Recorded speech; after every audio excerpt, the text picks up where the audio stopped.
व्योमासुर का वध किया।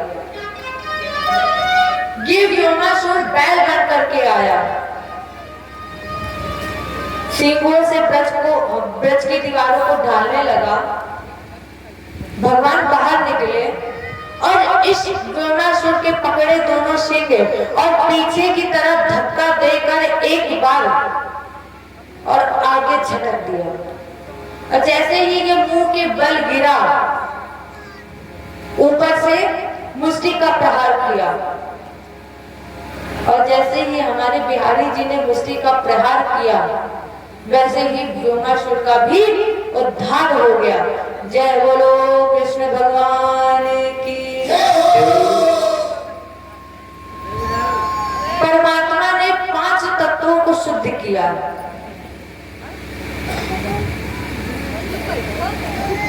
एक बचा था व्योमासुर, व्योम माने आकाश।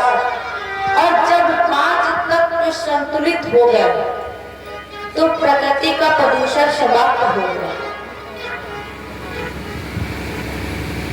कंस ने जितने भी अधर्मी अन्यायी आतंकियों को भेजा था, वो लौट करके वापस नहीं गए।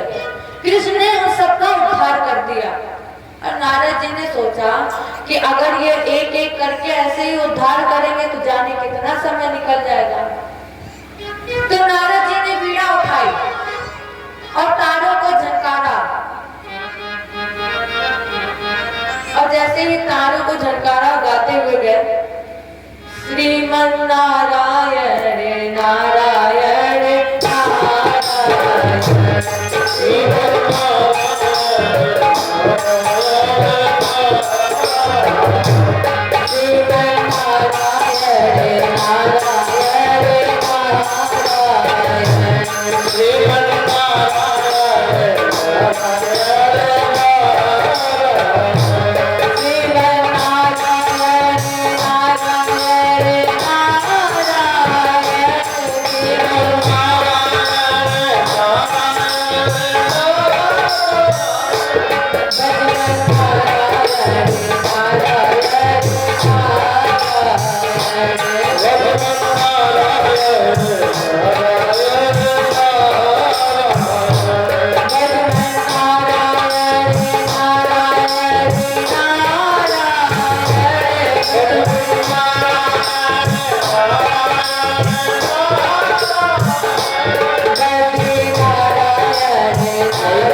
द्वार पर पहुंचे।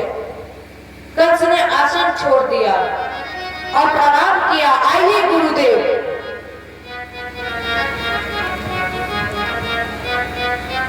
कंस ने पूछा, गुरुजी आज अचानक अश्वमेध, हालांकि गुरु का दर्शन हो जाए कल्याण है। नारद जी ने कहा, बेटा वास्तव में आज कल्याण है। क्यों? बोले, एक बहुत ही विचित्र संदेश लेकर आया हूं मैं। यशोदायाम सुताम कन्या देवक्या कृष्ण में विचार, रामम चारोहिणी पुत्रम वसुदेवेन विकुर्वता। अरे कंस, जिस बालिका को तुमने देवकी की समझ कर मारने की कोशिश की, वो देवकी की नहीं है। किसकी है? बोले, यशोदाया, वो यशोदा की है। और जो कृष्ण तुम यशोदा को समझ रहे हो ना, वो कृष्ण यशोदा का नहीं है, देवकी का है। फिर देवक्या कृष्ण में विचार, वो देवकी का है। और ये जो बलराम के नाम से जगत में प्रसिद्ध है, और ये जो रोहिणी का पुत्र बनकर आया है ना, ये रोहिणी का पुत्र नहीं है, ये देवकी का 7वां पुत्र है। और इन सभी में देवता भी सम्मिलित हैं। यहाँ तक कि कुछ हिस्सा देवकी और वसुदेव जी का भी है इसमें। और बाबा नंद और यशोदा जी भी अपराधी हैं, उन्हें भी सारी बातें पता है। कंस ने कहा बाबा अब क्या करें? नारद जी ने कहा अब एक ही उपाय है, जो हम कह रहे हैं वो तुम करते जाओ। कंस ने कहा बोलिए गुरु जी। नारद जी ने कहा अभी तुम्हारे पास चारों मुष्टि जैसे वीर विजेता पहलवान हैं। अरे इनका बल आजमाने के लिए अपने यहाँ कुश्ती करवाओ, और जब अखाड़े में मनोरंजन भी होगा और कृष्ण बलराम को चारों मुष्टि और मार देंगे और नहीं मार पाए तो आखिर तुम मार देना, आखिर में तुम मार देना। और जब इसका आयोजन करना तो दरवाजा बनाना एक। कंस ने कहा कि दरवाजा एक, इतनी सभा होगी वहां पे और दरवाजा एक बनाएंगे तो कैसे, कहां से लोग निकलेंगे? नारद जी ने कहा अच्छा एक बात बताओ, अगर तुमने दरवाजे कई बना दिए और कृष्ण भाग गया तो तुम कैसे ढूंढोगे कि वो किस दरवाजे से गया है? इसलिए दरवाजा बनाना एक है। नारद जी यही मन मन में सोच रहे थे कि अगर दरवाजा बना दिए, कई जगह दरवाजे बना दिए और कहीं कंस से भाग गया तो हमारे कन्हैया जी को कहां कहां ढूंढना पड़ेगा। ऊपरी मन में कह रहे हैं कि तुम्हें ढूंढना पड़ेगा, अंदरी मन में कह रहे हैं कि दरवाजा बनाओगे एक, भागोगे कहां? एक ही दरवाजे से भागोगे, कन्हैया भी पीछे पीछे से भागेंगे। और आसन बनाना ऊंचा, ऊंचा क्यों? कहा कि अगर ऊंचा नहीं बनाओगे, कन्हैया कहीं आ गया और तुम्हें मार दिया तब। अगर ऊंचा भी बनाओगे तो कन्हैया को आने में समय लगेगा, तो कम से कम तुम उतर के आ तो जाओगे। अब ये सोच रहे थे कि अगर हमने ऊंचा आसन बनवाया है तो ये ऊंचे से कूदेंगे तो है नहीं, ये जाएंगे कहां? आएंगे तो कन्हैया के पास ही थे। मन में विचार था। इतना कहा और कहा कि अखाड़े की तैयारी कराओ। इस व्यवस्था के बाद नारद जी ने उठाई वीणा और फिर पहुंचे कारागृह में। माँ देवकी और वसुदेव जी को प्रणाम किया, कहा माँ थोड़ा ही समय रह गया है। इधर नारद जी देवकी से वार्ता कर रहे हैं और उधर केशी नाम का दैत्य घोड़ा बन करके गया और कितना विशाल था, इतनी बड़ी बड़ी आंखें थी जिन्हें देखकर लग रहा था कि आंखें नहीं गुफा है, जैसे गुफा का दरवाजा हो, इतनी बड़ी बड़ी आंखें थी, बड़े विकराल जबड़े, और ये अपनी आवाज में हिनहिना रहा था। जैसे मुंह खोला तो हमारे कन्हैया जी ने अपना हाथ लोहे का बना दिया और इसने मुंह खोला, भगवान ने सीधे सीधे इसके मुंह में हाथ भी डाल दिया। हाथ डाला, ऊपर से मुष्टि का प्रहार किया और ये भी लौट कर नहीं आया। इधर नारद जी और देवकी से मिलकर जब चल रहे थे, देवकी ने कहा, नारद जी ने कहा मैया से, माता अब कंस के पाप में घड़ा भर गया है, थोड़ा धैर्य धारण करिए। देवकी ने कहा क्या तुम कृष्ण से मिलने जा रहे हो? नारद जी ने कहा हाँ। देवकी ने कहा अगर तुम उससे मिलने जा रहे हो तो मेरा एक प्रश्न है, उससे जरा पूछना। कन्हैया, भगवान तुम्हारी दुनिया में क्यों भक्त सताए जाते हैं? तुम्हारी दुनिया में क्यों भक्त सताए जाते हैं? लोग धनवानों के द्वारा योगी धन्यवादों के द्वारा दर दर भटकाए जाते हैं।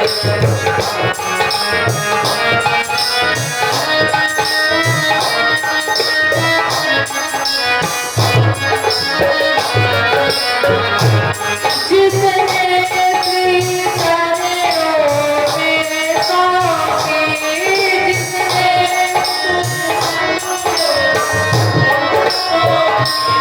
जिसने श्री चरणों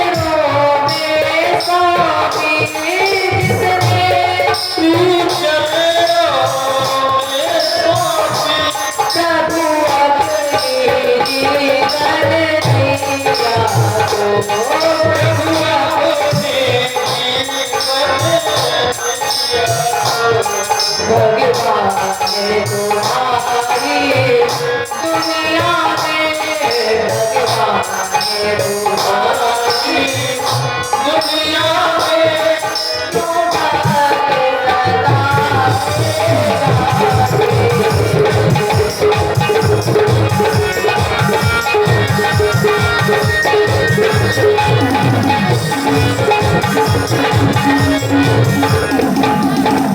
पूछना उस कृष्ण से, भगवान तुम्हारी दुनिया में क्यों भक्त सताए जाते हैं। संसार के जब भक्त अपने जीवन रूपी रथ की भाग दौड़ शाम तुम्हारे हाथ में देते हैं तो संसार के लोग उस पर दोष लगाते हैं, उसको अपमान करते हैं। और इधर सबसे पहले देवताओं को निमंत्रण दिया, तैयार कर लो पुष्पमालाएं और सीधे पहुंचे भगवान कृष्ण के पास गोकुल में। कृष्ण कृष्णा प्रमेयात्मन और योगेश जगेश्वर। हे कृष्ण, हम आपको प्रणाम करते हैं इस कामना के साथ कि चारों मुष्टिक सल कुशल क्रूत कंस के 8 भाइयों समेत कंस प्रमोद मार दिया जाए। हम इस कामना के साथ आपको प्रणाम कर रहे हैं कि ठाकुर जी ये आके चाहती हैं कि परसों कंस का उद्धार हो जाए। कन्हैया बोले उद्धार तो तब होगा जब मामा हमको बुलाएंगे। नारद जी ने कहा कि हमें जाने दीजिए, उधर से आता ही होगा पत्र आपके पास। इधर कंस ने सूर्यास्त के समय अक्रूर के हाथों में दे दी और कहा, पत्र दे दिया और कहा कि तुम ले जाकर के ये गोकुल में दे देना।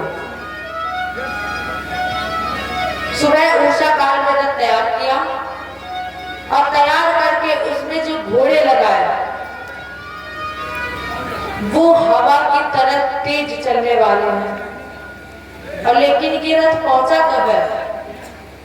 रथेन गोकुलम प्राप्ता। राजेंद्र, ये रथ पहुंचा है सूर्यास्त के समय, जबकि ये जो रथ में घोड़े के पहिए लगे थे, वो हवा की तरह तेज चलते थे। रथेन वायुवेदे, रथ चल रहा है हवा की तरह और उषा काल से चले और पहुंचे सूर्यास्त तक। जैसे ही ये रथ पर बैठते थे और चलते थे, अब जब जीवात्मा परमात्मा से मिलता है तो उसे माया बांध ही लेती है। तो जब ये चल रहे थे तो ये उसी माया में फंस गए। जैसे ये यमुना जी के किनारे पहुंचते थे, अचानक मन में इनके आता था कि अरे ये तो बालक है कन्हैया, छोटा सा अगर कंस ने मार दिया तो मुझे भी पाप लग जाएगा। तो ये रथ मोड़ करके फिर वापस चले जाते थे। और फिर जैसे ही ये मथुरा आते थे फिर इन्हें ज्ञान आता था, अरे अक्रूर वो केवल तेरा भतीजा ही नहीं है। अगर तेरा भतीजा होगा तो क्या पूतना सकना सुत्राव तो जी ने कहा कि तो फिर अब जाऊंगा। माने अक्रूर जी पूरे दिन मथुरा से यमुना और यमुना से मथुरा करते रहे। यात्रा के माध्यम से बाबा जैसे ही इनकी माया दूर हुई और बाबा की एक चौपाई प्रमाणित हो गई। अति सरगण करे जो कोई प्रकट अनर चंदन ते होई। राम सिया राम सिया राम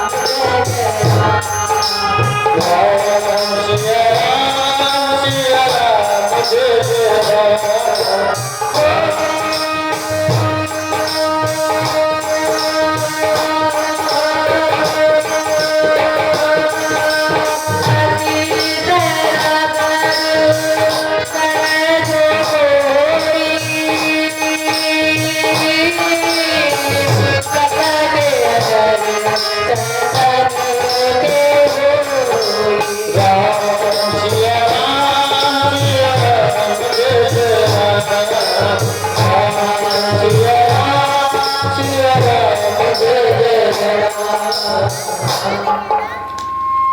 अक्रूर जी ने माया रूपी यमुना को पार किया।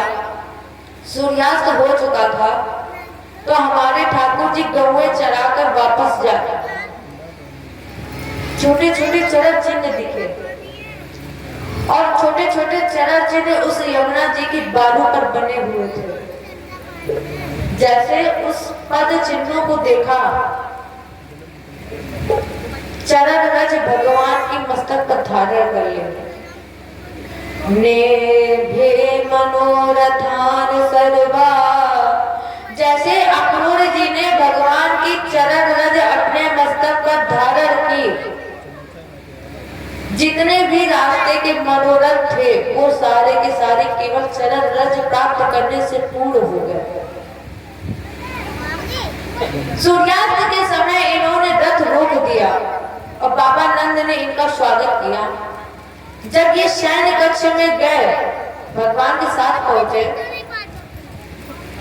कन्हैया चरण दबा रहे थे। दबाते दबाते बाबा नंद ने पूछा, अक्रूर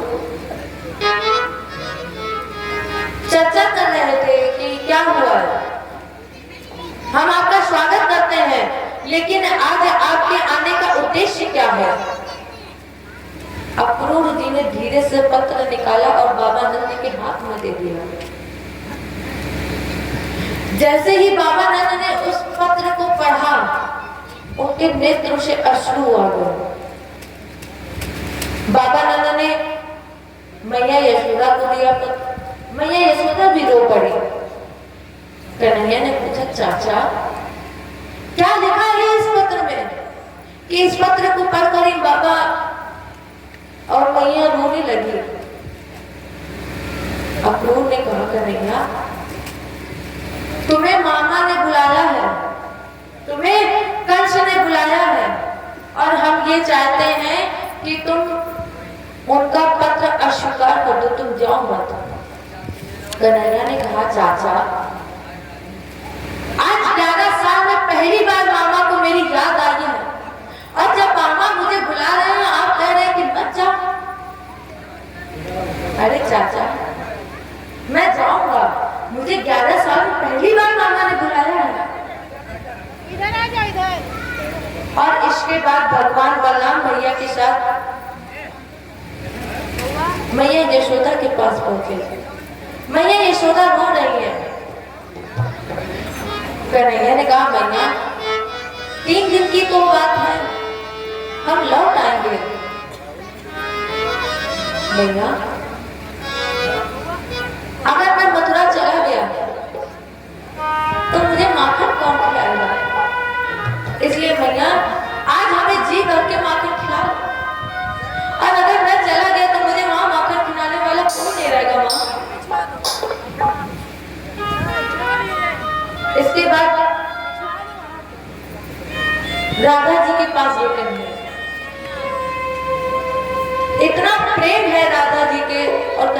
के मध्य में राधा जी कृष्ण के वियोग में रो रहे थे।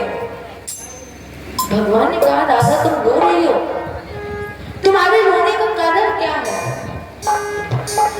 तुम भूल रही हो कि हमारे तुम्हारे इस धराधाम पर आने का एक ही तो उद्देश्य है, और तुम उस उद्देश्य को भूल गई। राधा, ये शरीर दो है लेकिन हम तो एक ही है ना, इसलिए राधा रोना बंद करो और मुझे सहर्ष विदा करो। और जब विदा लेकर के भगवान चले, राधा जी पीछे पीछे चल रही है। इस उम्मीद के साथ कृष्ण एक बार मुझे पलट कर देख ले, शायद एक बार रुक जाए, कन्हैया ना जाए। लेकिन कन्हैया इतना प्रेम था, फिर भी राधा जी को पलट कर नहीं देखा। और जैसे ही ये मुख्य द्वार पर पहुंचे, वहां पर ललिता खड़ी थी। यहाँ तक कि भगवान कृष्ण ने ललिता को भी नहीं देखा। सर झुका करके हाथ जोड़ करके बोले, ललिता मेरी राधा का ध्यान रखना। ललिता, मैं जब चला जाऊंगा ना, तो तुम्हारे सिवा इसमें कोई नहीं है, मेरी राधा का ध्यान रखना। और इतना कहा आगे चल पड़े। आज यहाँ राधा गोपियां इस तरह से रो रही हैं।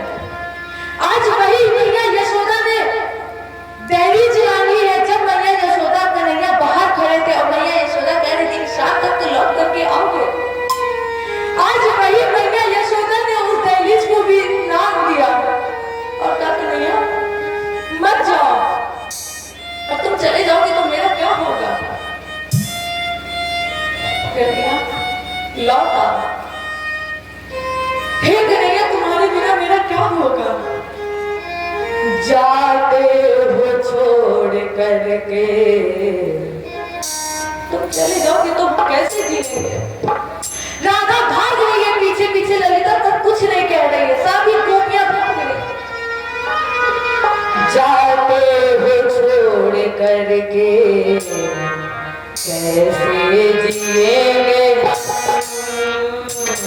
जाते हो छोड़ करके कैसे जिए।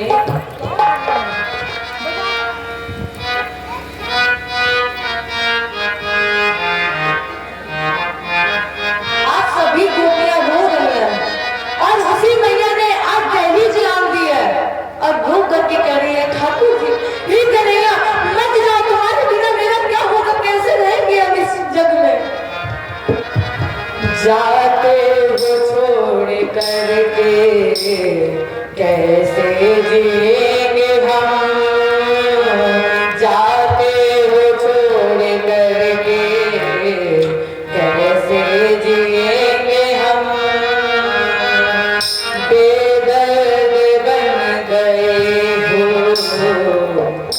अगर तुम चले जाओगे तो मेरा क्या होगा कन्हैया? इसलिए पत्र अस्वीकार कर दो, मत जाओ।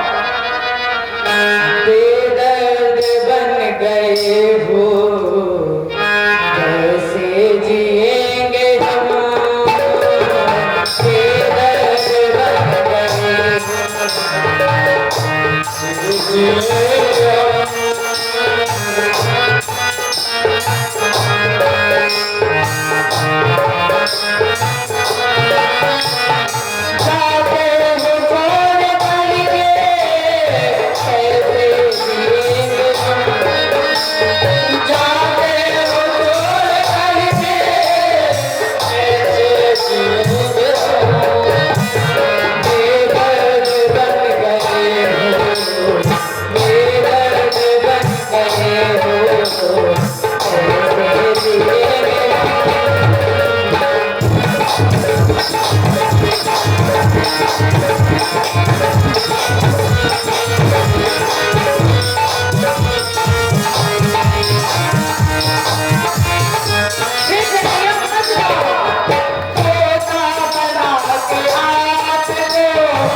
यशोदा माता चीखने लगी, हे लाल हजारी कहाँ चले।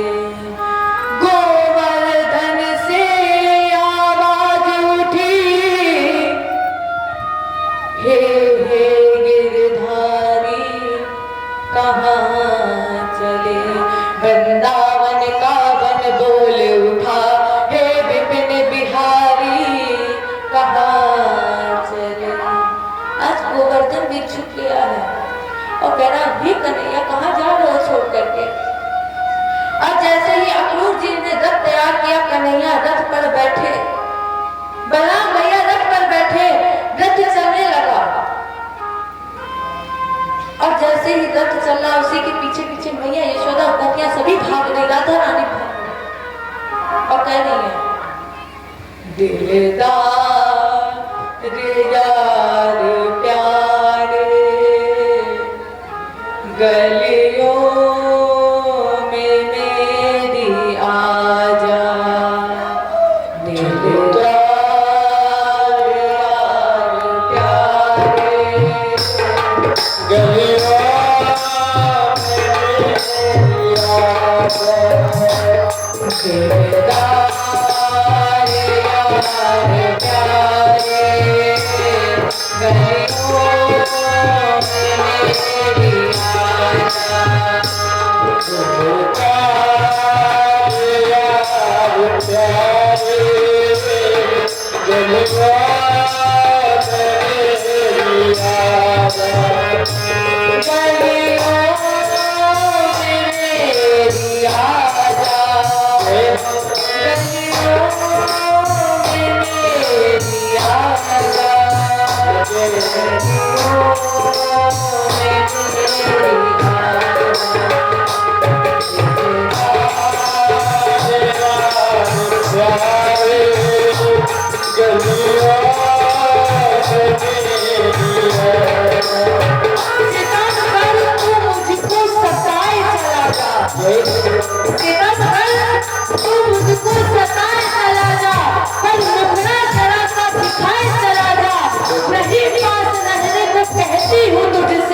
पर अपना जरा सा बनाए चला जा।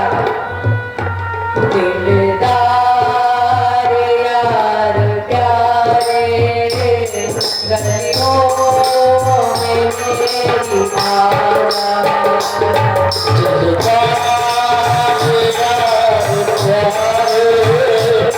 गलियों में मेरी आजा।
देखो हे कन्हैया, मैंने तुम्हारे लिए शरीर समाज संसार सब छोड़ दिया है, आज तुम मुझे छोड़ के जा रहे सब लोग देखो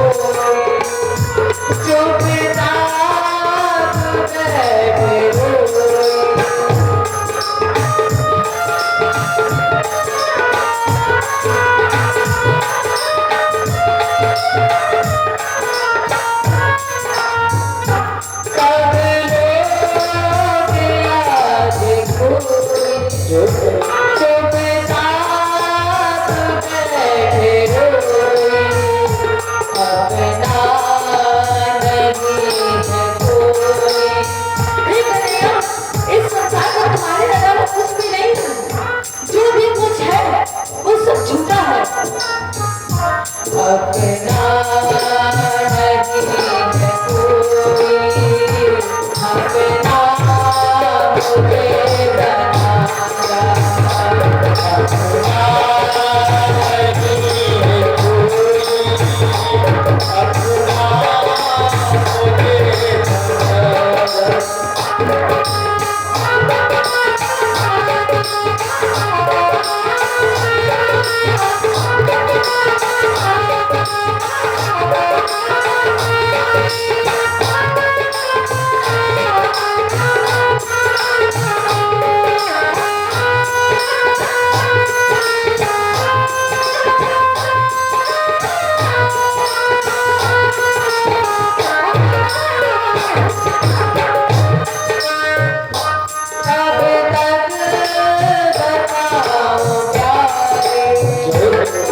हे बालाओ विश्वास करो, मैं तुमसे कभी ना न्यारा हूँ, अब तक भी रहा तुम्हारा हूँ, आगे भी सदा तुम्हारा।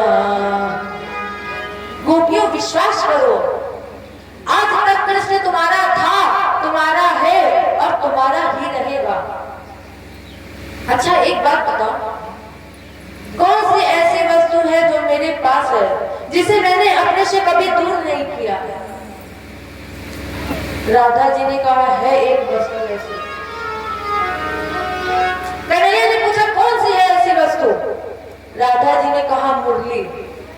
और जैसे ही राधा जी ने मुरली कहा, कन्हैया ने मुरली निकाल करके राधा जी को दे दी। राधा ने कहा तूने कभी अपने से इसे जुदा नहीं किया है और आज मुझे ये दे रहे हो। भगवान ने मुरली में भ्रमित किया और जैसे ही सारी गोपियां में यशोदा के मुरली में भ्रमित हो गई, भगवान चल पड़े। और अगर ये चर्चा की जाए तो जैसे ही अक्रूर जी यमुना जी के किनारे पहुंचे, अक्रूर जी ने कहा कन्हैया तुम इस रथ के भाग दौड़ संभालो और हम स्नान करके आ रहे, थक गए। अक्रूर जी गए स्नान करने। जैसे ही अक्रूर जी ने डुबकी लगाई, अंदर रथ समेत भगवान कृष्ण और बलराम। अक्रूर जी को एकदम से लगा कि मैंने ये क्या कर दिया है, ये नन्हे से बालक हैं और ये घोड़े हवा की तरह तेज रफ्तार वाले हैं। कन्हैया और बलराम इस रथ को संभाल नहीं पाए तो रथ के समेत इसी यमुना जी में आ गए। ये मैंने क्या कर दिया? और जैसे ही अक्रूर जी बाहर आए, अक्रूर जी ने देखा कि रथ भी और कन्हैया भी और बलराम भी वहीं स्थान पर खड़े। अक्रूर जी ने फिर डुबकी लगाई। अब की बार जब डुबकी लगाई, अक्रूर जी ने वहां पर कृष्ण नहीं थे। वहां पर अब की बार जैसे ही अक्रूर जी ने डुबकी लगाई, वहां पर भगवान कृष्ण चतुर्भुजी के रूप में और बलराम भैया बलराम नहीं थे, शेषनाग बने हुए थे। और उसी शेषनाग की शैया पर भगवान चतुर्भुजी के रूप में लेटे हुए थे। अक्रूर जी ने हाथ जोड़ा, कहा प्रभु मुझसे भूल हो गई कि मैं आपको बालक समझ रहा था। भगवान ने अक्रूर जी की माया को नष्ट किया और अक्रूर जी भगवान कृष्ण और बलराम के साथ मथुरा की ओर चल पड़े। रथेन वायुवेदेन कालिंदी मदनाशिनी। रथ मां कालिंदी की तरफ दौड़ रहा था, लेकिन जब अक्रूर जी ने गोपियों का प्रेम देखा तो अक्रूर जी ने कहा वाह रे तेरी माया, तूने मुझे ऐसा बता दिया है कि गोपियां और राधा कृष्ण इतना प्रेम करती थी कन्हैया से, आज मैं उनसे दूर कर रहा हूं। इधर फिर जैसे ही मथुरा में पहुंचे, अक्रूर जी ने कहा कन्हैया आप मेरे घर चलो। भगवान बोले अभी नहीं, पहले मामा का पत्र आया है, पहले मामा क्या बोलूं, फिर उसके बाद आपके यहाँ आऊंगा। अभी जाओ मामा से कह देना कि आ गए तुम्हारे दोनों भांजे, स्वागत की तैयारियां करें। इधर भगवान ने रात विश्राम किया मथुरा में। भगवान दूसरे दिन तीसरे प्रहर ग्वालों के साथ बाबा नंद की अनुमति लेकर के अपने मामा के नगर में मथुरा में भ्रमण करने के लिए चले। और जैसे भ्रमण करते करते ये मुख्य दरवाजे पर पहुंचे, एक धोबी 10-20 साथ में थे। ये सब अपने सर पर पोटली रखे थे। भगवान बोले दादा तुम कौन हो और ये तुम्हारे साथ कौन है, सर पर बोझ किसका लिए हो? धोबी ने कहा हम राजा कंस के धोबी हैं और ये सब हमारे मित्र हैं, सर पर राजा कंस के धुले हुए वस्त्र हैं। भगवान ने धोबी से कहा बड़े अच्छे मौके पर मिल गए हो, क्योंकि शायद तुम्हें नहीं पता कि जो तुम्हारा राजा है ना वो मेरा मामा है। 2-4 हमें भी कपड़े दे दो, वो भी हम भी पहन ले और फिर चले। धोबी बोला अरे तुम क्या जानो राजश्री वस्त्र पहनना। और भगवान को जैसे ही इसने बोला तुम क्या जानो राजश्री वस्त्र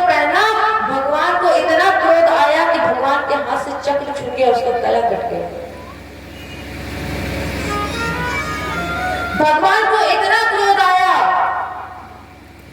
कि इन्होंने अपना उल्टा हाथ जैसे ही चलाया, धोबी का सर ही अलग हो गया इधर से। अब सभी जो मित्र थे धोबी की, वो डर गया, वो भाग गया। भगवान ने वस्त्र निकाले और पहनने, उल्टे सीधे पहनने शुरू किए। अब ये जैसे ही इन्होंने कपड़े पहने तो ये आगे बढ़े, इन्हें एक दर्जी मिला। दर्जी ने देखा कि बड़े उल्टे सीधे वस्त्र पहने हैं, बैठाला, कहा लाला लाओ इसका काट छाट कर दूं, सिलकर बढ़िया कपड़े तुम्हारे लिए बना दूं। और काट छाट की और भगवान कृष्ण को बढ़िया वस्त्र पहना दिए। भगवान बोले अब तो तुम बहुत अच्छे हैं, वर मांगो तुम बहुत अच्छे हो। बोला कि हमें वर नहीं चाहिए। भगवान यहाँ पर उसी को देते हैं जो मना कर देता है, जो मना कर देता है भगवान उसी को देते हैं। भगवान ने कहा तुम हमसे कुछ नहीं मांगोगे, इसलिए जाओ हम तुम्हें कलयुग में, हम तुम्हें वरदान देते हैं कि तुम कलयुग में खूब धन कमाओ। तभी आज शायद दर्जी और धोबी ये दोनों खूब धन कमा रहे हैं। भगवान आगे बढ़े, सुदामा नाम का माली मिला। भगवान ने इसका भी उद्धार किया। सुदामा माली भगवान को माल्यार्पण किया और भगवान ने वरदान दे दिया। भगवान राजपथ पर चले और जैसे राजपथ पर चले पहुंचे तो देखा एक स्त्री जा रही थी। एक स्त्री जा रही थी जिसके हाथ में चंदन का कटोरा। भगवान ने देखा किसे? कुब्जा को।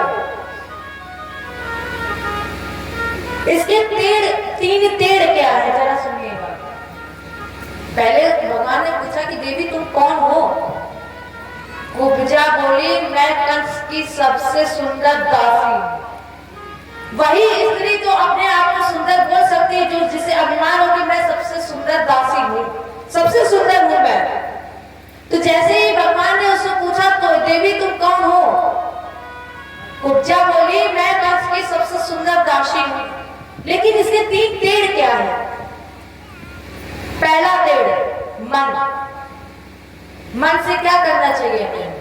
भगवान का नाम लेना चाहिए मन से। और कुब्जा किसका नाम लेती थी? कंस का, राक्षस का। दूसरा तेड़ क्या? वाणी। वाणी से हमें आपको गाना चाहिए भगवान का नाम। कुब्जा किसके गाती थी? राक्षस के। तीसरा तेड़ चंदन। हम और आप चंदन किसे लगाते हैं? भगवान को ही तो लगाते हैं। और कुब्जा किसे लगाती है? राक्षस को। ये तीन तेड़ हैं। लेकिन जब भगवान कृष्ण की नजर से नजर मिली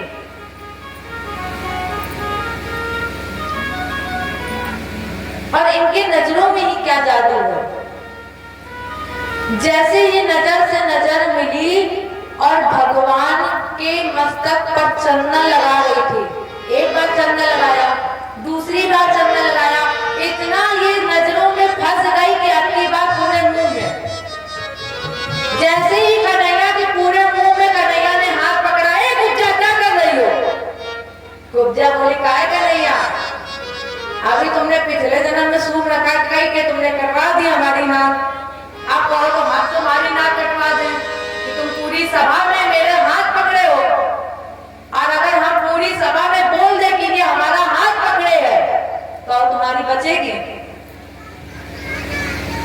तो जैसे ही नजरों से नजरें मिली, मुरलिया वाले रे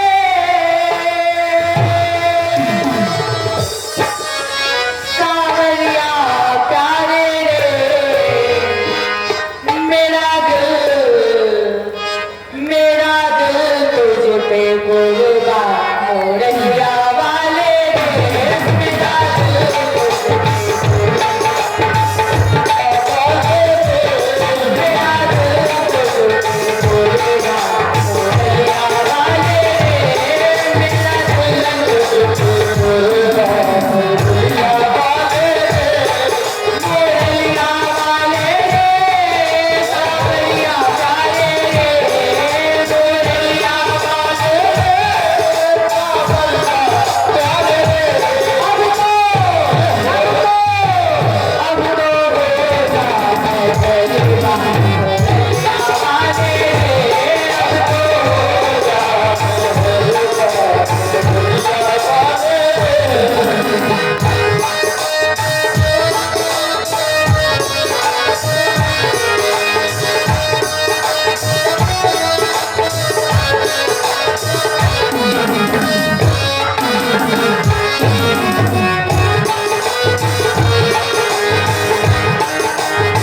बदल गई है तकदीर। गोरिया वाले रे सावरिया प्यारे रे, गोरिया वाले रे सावरिया प्यारे रे, गोरिया वाले रे सावरिया प्यारे रे, गोरिया वाले रे सावरिया प्यारे रे। मेरा मेरा मेरा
कुब्जा का पहला तेल सीधा हो गया, मन। अब इसका मन कहाँ लगा? भगवान में। और जैसे मन लग गया, कुब्जा बोली, श्री कृष्ण गोविंद हरे मुरारी, हे नाथ नारायण वासुदेव। अब जब मन भगवान पे लग गया तो इसकी बाड़ी भी सीधी हो गई और कटोरे से चंदन भगवान के मस्तक पर, पूरे मुंह में। कुब्जा ने कहा, कन्हैया मेरे घर चलो। कन्हैया ने कहा, देखो पहले मामा के घर, फिर चाचा के घर, और कुब्जा उसके बाद हम तुम्हारे घर आए।